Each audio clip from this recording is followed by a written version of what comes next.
Hola a todos, espero que estén muy bien. Bienvenidos otra vez a mi canal, a mi lugar donde me gusta hablar un poquito sobre temas que me interesan y hago una investigación, un poquito de lectura y se los comparto por aquí porque pues no tengo a nadie más a quien contarle. Entonces espero que les guste. Y como ya vieron en el título, el tema de hoy es un tema que considero muy interesante. De verdad que este tema se me hace increíble. Y que bueno, voy a platicar un poquito. Voy a ser muy breve, voy a tratar de ser lo más concisa posible. Porque la semana pasada que subí video me tardé como 1 hora y tuve que cortar un montón de cosas. Ustedes vieron como 30 minutos. O sea, dije que no hay manera que suba un video de 1 hora. Entonces bueno, igual la luz está media rara porque está lloviendo en la CDMX, entonces está como medio feo el clima y creo que eso tampoco me ayuda mucho. Ya para darle inicio al tema, que ya lo vieron en el título, ¿ustedes sabían que hubo un punto en la historia de México en donde las drogas fueron legales? Otra vez, les quiero ser lo más transparente posible por si me ven viendo por allá. Tengo como mis notitas por aquí para que no se me vaya nada y tratar de que esto me ayude a precisar todo. En 1940, a mediados del siglo XX, el siglo pasado. ¿Qué pasó en este año? Bueno, se publica el reglamento de 1940 de toxicomanías que viene a revolucionar la forma de ver a los toxicómanos. ¿Qué son los toxicómanos? Bueno, estos son todas las personas que son dependientes de alguna sustancia como un psicotrópico, las drogas en general. Este reglamento fue promulgado por Lázaro Cárdenas. Sin embargo, un personaje importantísimo fue el doctor Leopoldo Salazar Viniegra. Él fue la mente maestra detrás del reglamento de toxicomanías y se me hace una historia súper interesante, de verdad, les va a encantar. Pero considero importante que antes de empezar a hablar sobre el contexto de las drogas a mitad del siglo XX, justo cuando se legalizan, ojo, el reglamento solo duró 5 meses. Yo creo que por eso nunca habían escuchado hablar de él. Y sí, literal, no es algo de lo que sea muy conocido. Después se pausó indefinidamente y terminó por regresar el reglamento anterior. Pero ahorita vamos a hablar un poco de eso. Quiero hacer un pequeño espacio en donde hablemos como de la historia de las drogas en México. Muy breve, voy a tratar de ser muy breve. ¿Por qué? Porque México viene de un contexto un poco como, no sé, medio extraño. Tenemos a finales del siglo XIX, o más bien en el siglo XIX, en donde al gobierno literalmente las drogas, bueno, me da igual lo que consumas. Y ahorita vamos a hablar de eso. Después tenemos que empieza la ola de las prohibiciones, en donde México empieza a tomar compromisos internacionales con el control de drogas, en especial del opio. Y después se vuelve súper controlador con el tema y comienza a prohibir drogas de todo tipo. Drogas que al principio eran muy normales que la gente consumiera en todos lados, empieza poco a prohibir desde la siembra, el cultivo, etc. Y de la nada un día dice, bueno, ¿sabes qué? Vamos a legalizar las drogas. Entonces es como un sube y baja de toda la historia de las drogas en México. Entonces voy a empezar con finales del siglo XIX. En 1871 se publica el primer Código Penal de México. Y en este hay un apartado donde se habla de los delitos contra la salud pública. Estos es una serie de artículos que va del artículo 842 y algunos otros adelante. Aquí, ¿cuál era el propósito de este apartado de los delitos contra la salud pública? Básicamente, el interés y el fin del gobierno por establecer este tipo de regulación era para evitar que las sustancias fueran adulteradas, fueran adicionadas con cosas que pudieran poner en riesgo la salud del consumidor. Entonces, hablamos de que el enfoque del gobierno, o lo que le importaba al gobierno, era que la sustancia fuera lo más pura y de la mejor calidad posible. Y hablamos de sustancias como drogas, también hablamos de bebidas y alimentos. Entonces era muy general. En realidad, el tema de las drogas, de la adicción y el abuso de estas, no era un tema de relevancia. Entonces hablamos donde, bueno, el interés del gobierno era realmente el bienestar del pueblo. Digo, no quiero decir que después ya no, pero bueno, cambia un poquito la finalidad de este tipo de artículos. Entonces, las disposiciones no tenían ni la más mínima intención de castigar a la población común. Todo cambia durante los primeros años del siglo XX. cuando a nivel mundial el tema de las drogas se vuelve un tema de interés, un foco de alerta. Y México comienza a adoptar compromisos internacionales. Y es aquí donde llegamos a 1912, donde México firma la Convención Internacional de La Haya, en donde se compromete a controlar el mercado, ya sea la importación, la exportación del opio, porque ya el opio era algo que se estaba saliendo un poco de control, y en especial Estados Unidos tenía muchísimo interés en el control de esta sustancia. Cabe recalcar que aunque en 1912 se firma la convención, es hasta 1924 donde México la ratifica, que bueno, básicamente es donde realmente cobra relevancia, ¿no? Hasta que un país ratifica algún tratado que haya firmado es cuando de verdad se vuelve, podría decirse, vinculante. No sé si sea la forma más adecuada, pero para que lo entiendan, más o menos. Por eso escuchamos que Estados Unidos firma todos los tratados, todos los convenios, pero nunca los ratifica. Por eso se los pasa por el arco del triunfo. ¿Qué sucede durante esta época? Estamos hablando de principios del siglo XX. Estamos en plena Revolución Mexicana. Entonces, esto obviamente es el ambiente perfecto, se dan las condiciones ideales para que comience a surgir este tema, el abuso de sustancias. Entonces, obviamente, la inestabilidad política, la inestabilidad económica, el desempleo, la violencia, todo esto resultado de la revolución, hace que se extienda el consumo, en especial de opio, en todo el país. Y aquí es cuando la ola de la prohibición, que es como muchos expertos llaman, comienza a llegar al país e influye en las decisiones políticas de las autoridades. Por primera vez, el Consejo de Salubridad restringe la importación de opio y únicamente la limita a fines medicinales. Y aquí prohíbe la entrada del opio a menos de que se conceda algún permiso. Y aquí cabe recalcar que como apenas vamos iniciando en este tema de que hoy voy a empezar a poner restricciones, voy a empezar a prohibir y a limitar, bueno, era muy sencillo conseguir un permiso para importar el opio.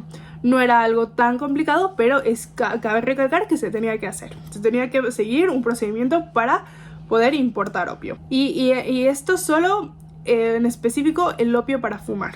Que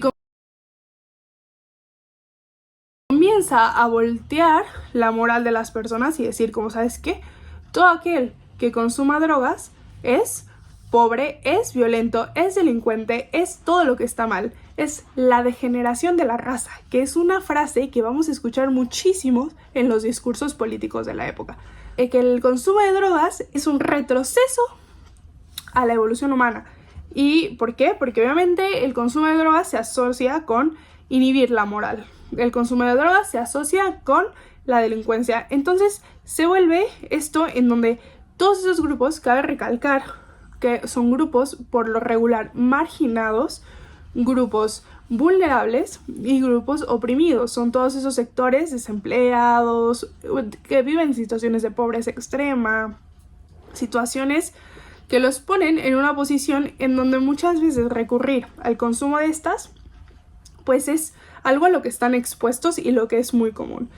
Entonces se asocia las drogas con lo malo, cosa muy interesante porque en el siglo XIX era algo muy normal. El consumo de marihuana, el consumo de opio no era algo que estaba mal visto. Y también todo esto del tema de las drogas da para muchísimo, da para hablar de mucho. Entonces siempre también está esta parte de que la entrada de la era del capitalismo es la cuna de este auge del abuso de las drogas. Por estas fechas, 1916, 1917, se comienza a llevar a cabo las discusiones en el Congreso Constituyente de la nueva constitución que se iba a promulgar. La constitución que nos rige actualmente en la República Mexicana es la constitución de 1917. Entonces, otra vez, toda esta corriente higienista penetra en el discurso político y por ende queda plasmado en el nuevo gobierno. En este se toca el tema de dictar medidas restrictivas claras sobre la producción y el comercio de sustancias que envenenan al individuo y degeneran la raza. Entonces, los periódicos de la Ciudad de México publicaban noticias sobre los actos delictivos cometidos por personas que supuestamente se encontraban bajo los efectos de la marihuana. Con ello, la prensa comienza también a hacer difusión y comienza a configurar esta visión negativa de todo toxicómano, todo aquel que consume drogas. Entonces, bueno, esto claramente fue importantísimo para configurar cómo la sociedad comienza a rechazar, a recriminar este tipo de actos. Aquí nos brincamos a 1920, en donde se publica en el Diario Oficial las disposiciones sobre el cultivo y el comercio de productos que degeneran la raza. Y aquí se prohíbe la entrada de drogas heroicas, como se conocían en ese entonces, que incluye la cocaína, la marihuana, el opio, etc. Entonces los años 20 son el paso firme hacia la era del prohibicionismo en materia de drogas, que poco a poco se consolidaría en el país. Esto también a la par va surgiendo a nivel internacional. Pasamos a 1929, en donde se promulga el nuevo Código Penal, que deroga al de 1871. Casi 60 años después es cuando se publica un nuevo Código Penal. Que lo que más resalta, o lo que yo quisiera resaltar de este, es que aparte de penar el tráfico de drogas, también penaba el comercio, la siembra, la fabricación, la preparación. Aparte de todo esto, en el artículo 525 establece que se recluirá en el manicomio para toxicómanos a todo aquel que sin prescripción médica esté o acostumbre a estar bajo la influencia de alguna droga enervante. Entonces, ¿qué pasa? Que aquí vemos ya... perdonen, es que está Kenko aquí.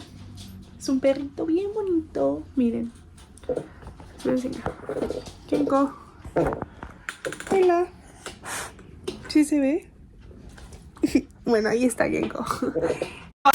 Bueno, ya les venía diciendo que como tal no vemos que haya una pena en donde se le encarcele al toxicómano. Sin embargo, tenemos algo muy similar. Estamos hablando de la privación de la libertad de una persona que abusa o consume drogas en un hospital, en un manicomio. Entonces, ¿cómo funcionaba esto? Bueno, pues básicamente el doctor dictaminaba si realmente tenía un problema de consumo de sustancias. Entonces era mandado directamente al manicomio, en donde seguiría un tratamiento. El doctor definiría el tiempo necesario para su curación. Aunque no está como tal el encarcelamiento, sí está una privación de la libertad. Vemos que el Código Penal de 1929, de pasar a uno que literalmente ni fu ni fa que tú consumieras, sino que le importaba la calidad de lo que consumieras, pasamos al de 1929, en donde ya pena todo acto relacionado con las drogas. Entonces, la década de los 30 fue, si la de los 20 fue el inicio del paso firme a la época del prohibicionismo, los años 30 fueron la culminación del sistema legal antidrogas. Las bases y reglamentaciones ya estaban en lo que cabe bien puestas y luego se establece el nuevo Código Penal de 1931. Básicamente también buscaba, pues obviamente, penalizar todo lo que estuviera relacionado con las drogas. En este mismo año, en 1931, sucede algo importante. Se publica el Reglamento de Toxicomanías, en donde se define al toxicómano, ya lo hemos dicho, como todo individuo que sin fin terapéutico use habitualmente alguna de las drogas a la que se refieren los artículos 198 y 199 del Código Sanitario, que es morfina, cocaína, heroína, marihuana, hojas de coca, entre otras. Entonces, por consiguiente, la concepción general del reglamento sobre toxicomanías es que estos enfermos, como tales, deben recibir tratamiento médico, sí, que deben de internarse y, bueno, procurar su curación. Claro, pero volvemos a lo mismo. Estamos hablando de esta moral medio que no entendemos, esta postura que es como ambigua, como, ok, está bien, no los vamos a penalizar, pero sí los vamos a privar de la libertad a cualquiera que se vea y se sorprenda consumiendo drogas.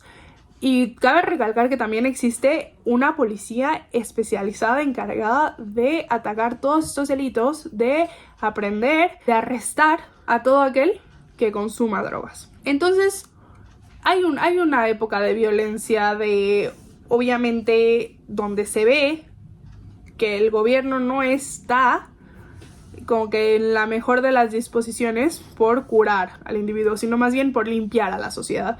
Yo lo vería así. Te lo venden como que realmente le interesa la salud de toda su población, pero realmente es más como una intención de limpiar la ciudad de estos vicios, que también surge por aquí una ola de literatura, etcétera, que se ve muy dividida entre que, a ver, pero es parte de nuestra cultura el consumo de marihuana, por ejemplo, que era una droga muy polémica y que sigue siendo hasta la fecha.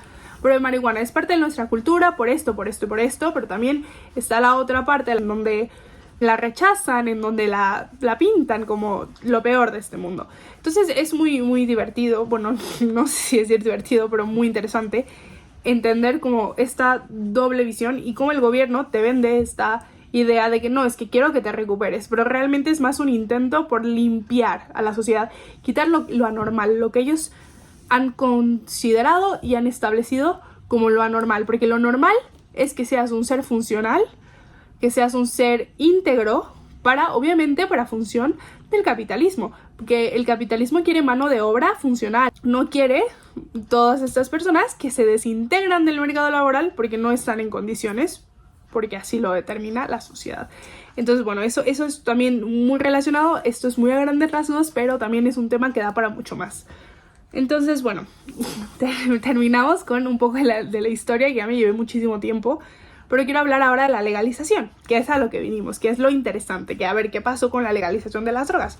Bueno, pues en 1940 se publica el nuevo reglamento de toxicomanías. Y esta es una propuesta que facultaba al entonces Departamento de Salubridad Pública la autorización de dispensarios. ¿Y qué es un dispensario? Algo que ahorita no podemos ni imaginar. Pero eran estos lugares en donde los toxicómanos llegaban y recibían su dosis de droga correspondiente al tratamiento que necesitaran. Y lo novedoso de esto era que el toxicómano podía seguir su tratamiento en libertad. No era necesario prenderlo. Era simplemente un lugar en donde iban y seguían un tratamiento con una dosis que iba variando según el tiempo que ya llevaran en él. Y aquí es súper importante porque no queremos que caigan en el pero el gobierno les estaba dando drogas a todo el mundo. No, se tenían médicos supervisando el dispensario y a cargo de estos lugares en donde tú ibas, te hacían todo un examen médico para saber un tratamiento que ibas a estar llevando durante cierto tiempo, en donde la idea era bajar la dosis de consumo. Entonces, si tú, por ejemplo, eras un adicto que consumía muchísimo, la idea era que poco a poco se te fuera reduciendo la cantidad de droga que te iban proporcionando.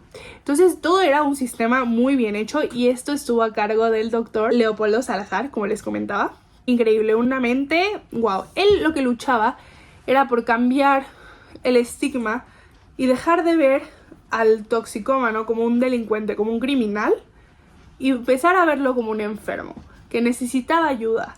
Y en los periódicos tú lees todas las entrevistas que se les hacían a los toxicómanos, súper interesante, porque decían, estaban internamente agradecidos con el gobierno por la ayuda que les estaban dando para curar ese vicio que tenían y para poco a poco reintegrarse a la sociedad, reintegrarse al mercado laboral, porque al final es algo que sí, los limita al tener una condición de este tipo. Entonces es increíble cómo la gente estaba muy agradecida, demasiado, y lees ahí las entrevistas y están muy interesantes. Otro punto muy importante del reglamento de 1940 fue que también se buscaba la monopolización del mercado de la droga. A raíz de toda esta era del por eso les digo que es importante hablar un poco de la historia y no solo centrarnos en los 5 meses en donde las drogas fueron legales. No. Hablamos de la era del prohibicionismo porque obviamente todo este momento en donde sabemos que lo prohibido lleva al surgimiento de mercados ilegales, mercados negros de la venta de estos productos que estaban prohibidos.